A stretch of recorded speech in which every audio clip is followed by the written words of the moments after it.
এখন থেকে আপনার প্রিয় সিরিয়ালগুলো ফ্রিতে দেখুন এক্সক্লুসিভলি শুধুমাত্র সান নেক্সটে। এখনই অ্যাপ ডাউনলোড করুন।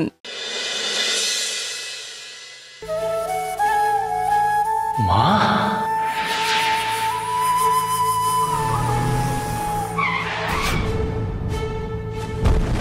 I am sorry, owner body নদীতে খুঁজে পাওয়া যায়নি।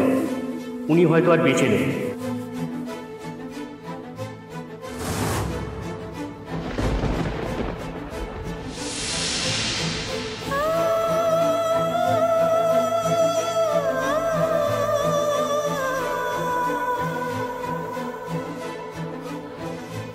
রক্তিমবাবু,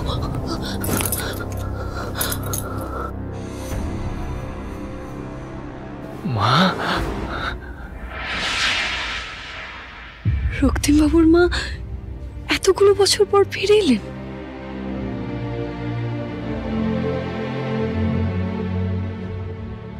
মা,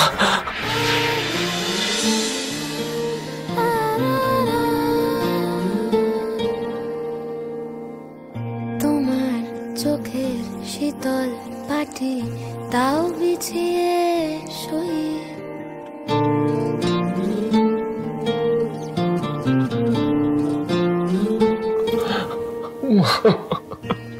কতদিন পর তোর মুখটা দেখলাম।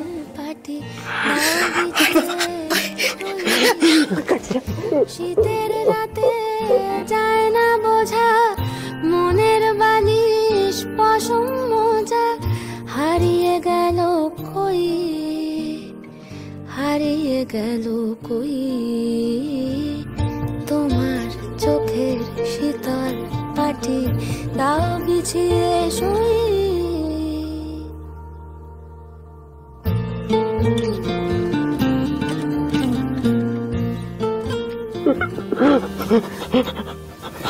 মা,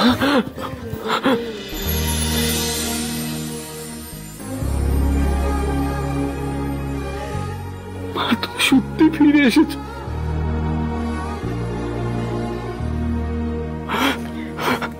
আমাদের কাছে ফিরে এসেছো। আমি বিশ্বাস করতে পারছি না, আমি বিশ্বাস করতে পারছি না। কি বোকা এরা, মায়ের ভালোবাসায় এতই অন্ধ যে মায়ের যমজ বোনকেও মা ভেবে নিতে কোনো অসুবিধা হলো না। এমন বাচ্চাদের মতো করে আমি কোনোদিনও ওনাকে ভেঙে পড়তে দেখিনি। হঠাৎ মাসিমণি এখানে কিভাবে এলো, আর আমাকে না বলে কেনই বা এলো? দাদা যদি একবারের জন্য বুঝে যায় এটা মা নয়, তাহলে কেলেঙ্কারি হয়ে যাবে। এত বছর পর তোদের দেখে ছুঁড়ে আমার মনটা একেবারে ভরে গেছে। কত বড় হয়ে গেছিস তোরা।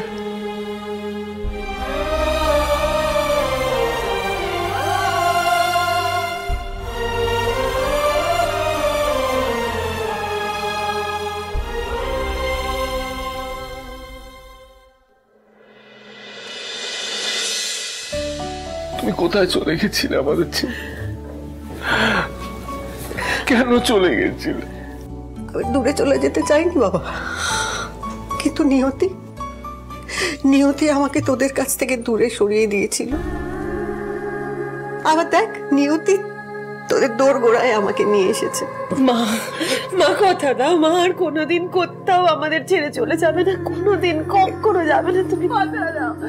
যাবে না, যাবে না, যাবে। মা জানো, আমরা তোমাকে কত খুঁজেছি। মা, অনেক খুঁজেছি তোমাকে, অনেক খুঁজেছি, কিছুতেই তোমায় খুঁজে পাইনি। আমি তোদের ছেড়ে দূরে থাকতে চাইনি রে। আমার মনটা আকুলি বিকুলি করছিল তোদের কাছে আসার জন্য, কিন্তু ফেরার পথ খুঁজে পাচ্ছিলাম না। ঈশ্বরের কাছে হাত জোর করে করে আশা ভরসা সব হারিয়ে ফেলেছিলাম, কিন্তু আবার তোদেরকে দেখে আমার সে ভরসা ফিরে এসেছে। ঈশ্বর আছেন। আচ্ছা, এই যে আমি তোদের ছেড়ে চলে গিয়েছিলাম, খুব অভিমান হয়েছিল না? হ্যাঁ, হয়েছে তো।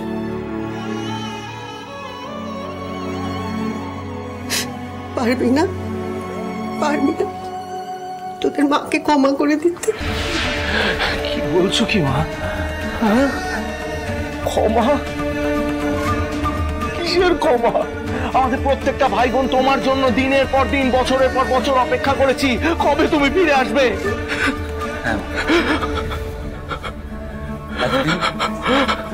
তুমি আমাদের সকলকে ফাঁকি দিয়েছো,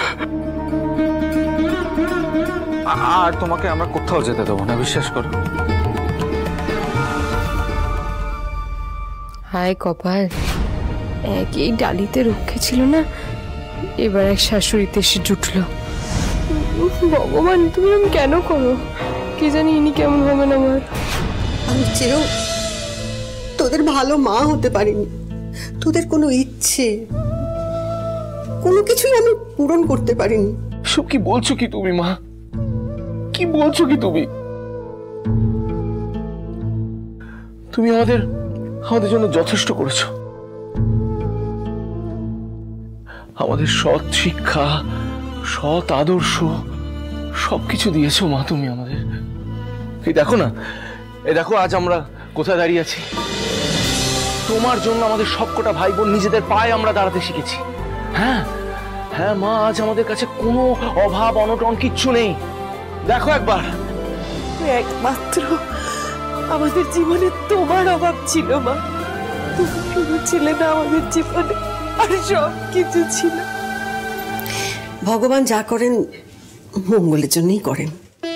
লোহা পুড়ে যেমন ইস্পাত হয়, আজকে তোরাও তাই হয়েছিস। পরিস্থিতি তোদেরকে এরকম বানিয়েছে। এই এত বড় রাজপ্রাসাদের মতো বাড়ি, গাড়ি, সব তোদের পরিশ্রমের ফল। মা, মা তুমি ভেতরে এসো, এসো। এ দেখো, এই রাজপ্রাসাদের মতো বাড়ি, এই পার্কিং এ দাঁড়িয়ে থাকা এতগুলো গাড়ি, ব্যাংক ব্যালেন্স, বিজনেস, মা এই সবকিছু তো তোমার জন্য মা, শুধু তোমার জন্য, বিশ্বাস করো। মাসিমণির মতলবটাই তো বুঝতে পারছি না, কি করতে চাইছে উনি? কিন্তু আমারও তো একটা সুখী পরিবার ফিরে পাওয়ার কথা, তাই না? হ্যাঁ মা, কিন্তু তোদের দেখে কেন আমার মনে হচ্ছে যে এই সংসারে চির ধরেছে। না মা, মা মালবিক, মা ছাড়ো ছাড়ো মা, আমার মেয়েটাকে কেন পুলিশ আটকে রেখেছে? আমি আসা মাত্র ও আমার কাছে কেন আসতে পারলো না?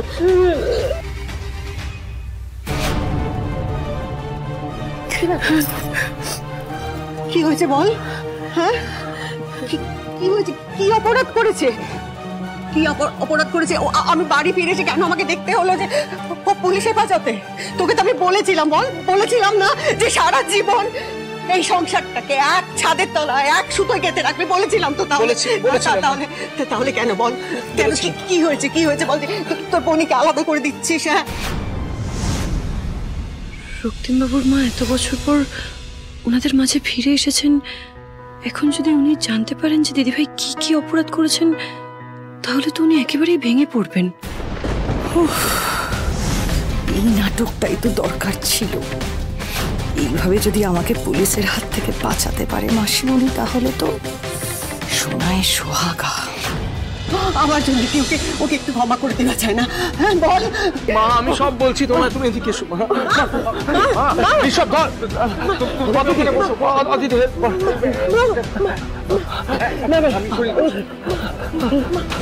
এখানে বসো। ঠিক আছে মা, তুই আমাকে বল, কি ব্যাপার বল, কি করেছে, কি অপরাধ, কি দোষ করেছে আমার মেয়েটা, বল। মা, ও কোনো দোষ করেনি, ও অপরাধ করেছে। আসলে রক্তিম দুধ কলা দিয়ে এতদিন কালসাপ পুষেছিল, আর আজ সেই কালসাপ এই বাড়িতে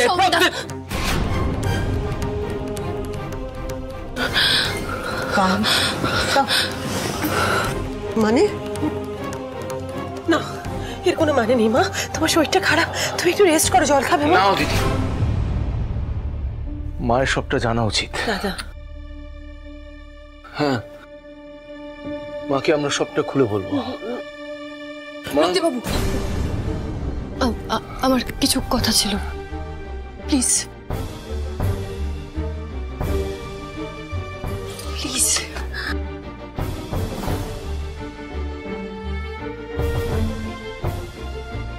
রক্তিমবাবু, দোহাই আপনার, এই মুহূর্তে মাকে কিচ্ছু বলবেন না প্লিজ। কিন্তু মার তো সবটা জানা উচিত। না রক্তিমবাবু, এটা ঠিক সময় নয় সবটা জানার। মা সবে ফিরে এসেছেন, এই মুহূর্তে এসে উনি এত বড় ধাক্কা সামলাতে পারবেন না। হ্যাঁ রক্তিমবাবু, ওনাকে একটু ধাতস্থ হতে দিন। আমি আপনার কাছে রিকোয়েস্ট করছি, প্লিজ ওনাকে এতটা কষ্ট দেবেন না। মাকে হারিয়েও ফিরে পাওয়াটা যে কতটা সৌভাগ্যের, সেটা না আমার থেকে ভালো আর কেউ জানে না। কারণ আমিও নিজের মাকে হারিয়েছি, কিন্তু আমার আপনার মতো সৌভাগ্য হয়নি। তাই আমি হাজার হাজার চেষ্টা করেও নিজের মাকে খুঁজে পাইনি। তাই বলছি, এই সৌভাগ্যটা উপভোগ করুন প্লিজ। দয়া করে আর কোনো রকম অশান্তির কথা বলবেন না।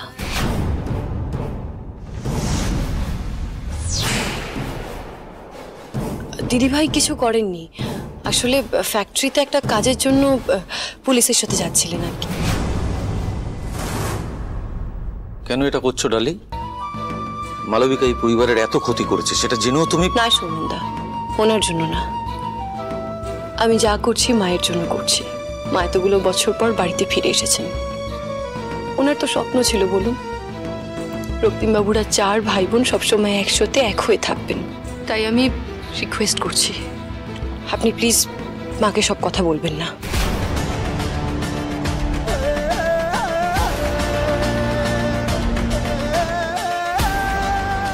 আমরা চাই না যে মা তোর আসল রূপটা জানুক। তাই মায়ের কথা ভেবে আর ডালির কথা শুনে আমি আজ ছেড়ে দিচ্ছি তোকে। অফিসার, একটু আসুন। অফিসার, মায়ের কথা ভেবে আমরা কেসটা উইথড্র করে নিচ্ছি। আপনি ওনাকে প্লিজ ছেড়ে দিন। বেশ, কিন্তু এই ছাড়পত্র দিয়ে ভবিষ্যতের জন্য কোনো বড় বিপদ ডেকে আনবেন না। আসুন আপনি।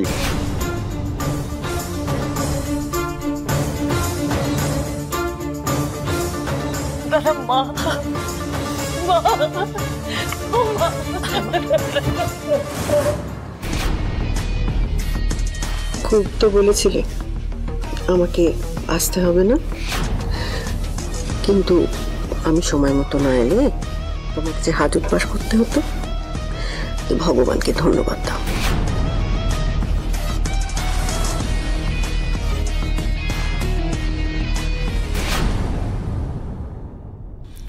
চিনতে পারছেন মা? নিজের জামাইকে চিনতে পারবো না? কেমন আছো সৌমেন?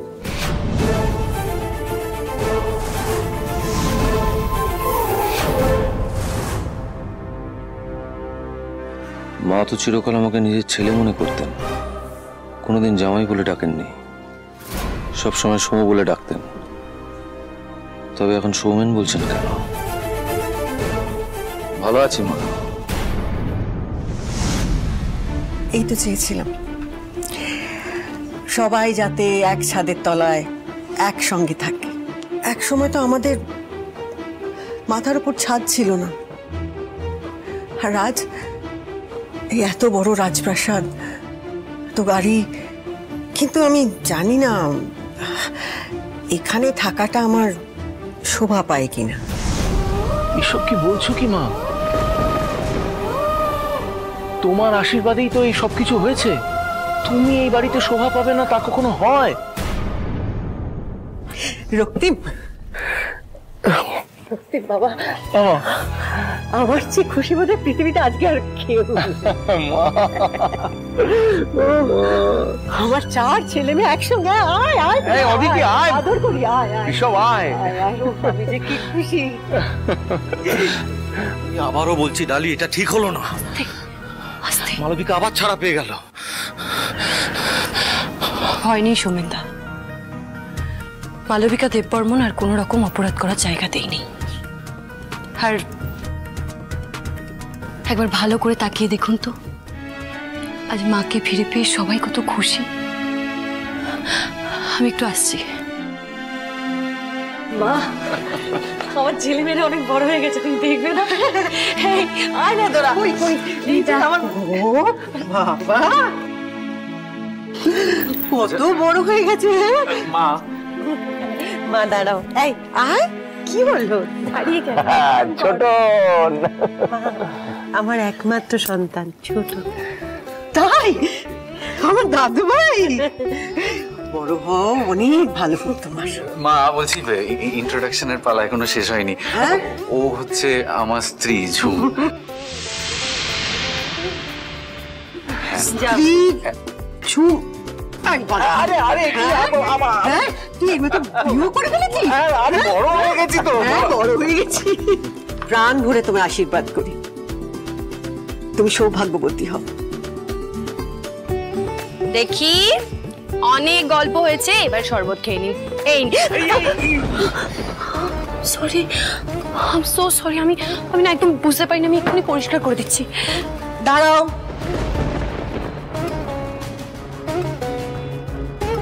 তুমি কে গো? দেখে তো মনে হচ্ছে ভদ্র বাড়ির মেয়ে। তুমি কি এ বাড়িতে কাজ করো?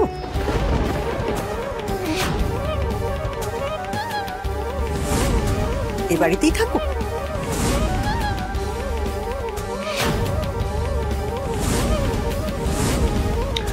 মা, আমার মনে হচ্ছে কোথাও ভুল বোঝাবুঝি হচ্ছে। ও আমার স্ত্রী ডালি। স্ত্রী? কিন্তু ওর সঙ্গে তো তোর বয়সের অনেকটাই পার্থক্য। হ্যাঁ মা, বয়সের অমিল তো আছে, কিন্তু আচার আচরণ, চরিত্র, স্বভাব, মোস্ট ইম্পর্টেন্টলি মনের মিল আছে। কিন্তু আমাদের সমাজে বয়সের ফারাকটাই সবাই দেখে। আসলে মা, এই বিয়েটা একটা কাইন্ড অফ অ্যাক্সিডেন্ট। মানে এমন একটা পরিস্থিতি তৈরি হয়েছিল আমাকে। অ্যাক্সিডেন্ট? অ্যাক্সিডেন্টে বিয়ে হয় নাকি? আমার জানা ছিল না তো। মা, আজকে সবকিছু জেনে গেলে কি করে হবে? ক্রমশ প্রকাশ্য, আস্তে আস্তে সব বুঝিয়ে বলবো, তুমি সব বুঝে যাবে।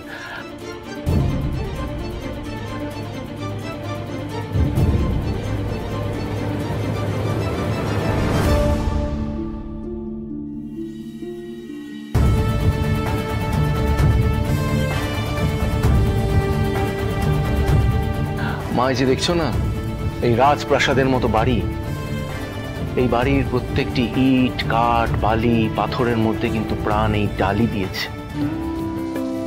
বাড়ির প্রত্যেকটি মানুষকে একই সূত্রে বেঁধে রেখেছে।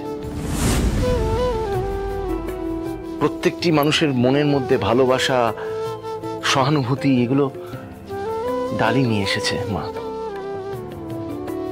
পরিবারটাকে একেবারে এক জায়গায় একজোট করে রেখেছে। ডালি একেবারে তোমার ছায়া মা।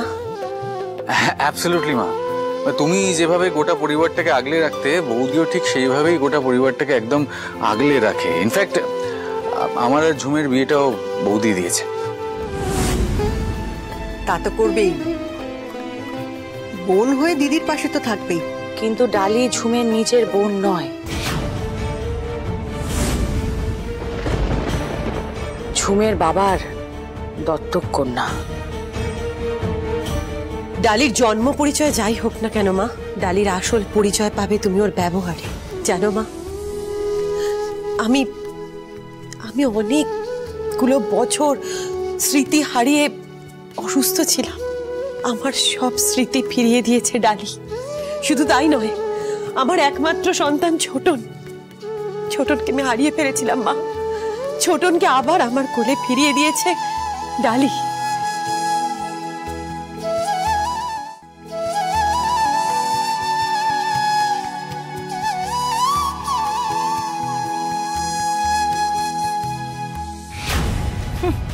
কোথায় এসে জব্দ করবে তা না, মাসিমণি তো ডালিকে একেবারে আপন করে নিচ্ছে।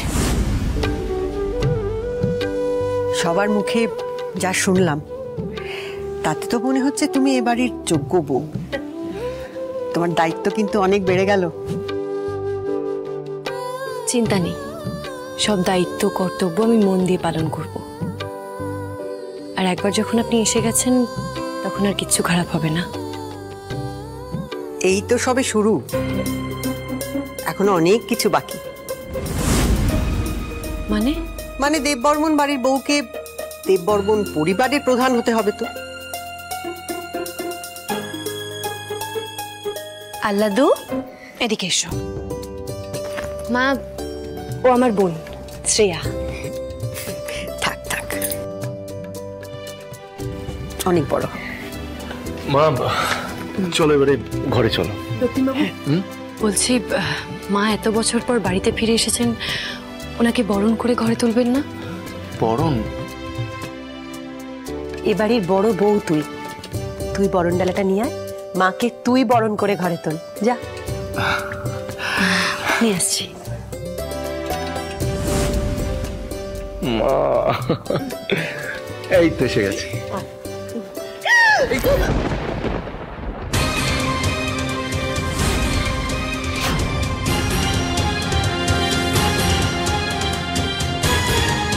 আপনার কিছু হয়নি তো?